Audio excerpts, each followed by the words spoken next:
بسم اللہ الرحمن الرحیم۔ السلام علیکم ورحمۃ اللہ وبرکاتہ۔ حضرت ابو امامہ رضی اللہ تعالی عنہ سے روایت ہے کہ رسول اکرم صلی اللہ علیہ وسلم نے فرمایا کہ اللہ تعالی رحمت نازل فرماتا ہے اور اس کے فرشتے اور آسمان و زمین میں رہنے والی ساری مخلوقات یہاں تک کہ چیونٹیاں اپنی سوراخوں میں اور پانی میں رہنے والی مچھلیاں بھی اس بندے کے لیے دعائے خیر کرتی ہیں جو لوگوں کو بھلائی اور دین کی تعلیم دیتا ہے۔ حضرت عمر بن عاص رضی اللہ تعالی عنہ سے روایت ہے کہ رسول اللہ صلی اللہ علیہ وسلم کا گزر دو مجلسوں پر ہوا جو آپ صلی اللہ علیہ وسلم کی مسجد میں قائم تھیں۔ آپ صلی اللہ علیہ وسلم نے فرمایا کہ دونوں مجلسیں خیر کی اور نیکی کی مبارک مجلسیں ہیں۔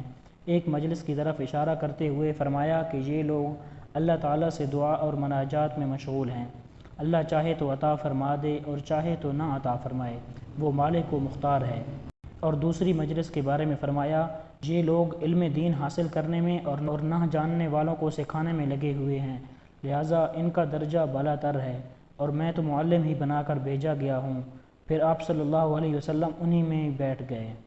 حضرت حسن بصری نے بطریق ارسال روایت کیا ہے کہ رسول اللہ صلی اللہ علیہ وسلم نے فرمایا جس بندے کو اس حالت میں موت آ جائے کہ وہ اس نیت سے علم دین کی طلب و تحصیل میں لگا ہو اس کے ذریعے اسلام کو زندہ کرے تو جنت میں اس کے اور پیغمبروں کے درمیان بس ایک درجے کا فرق ہوگا۔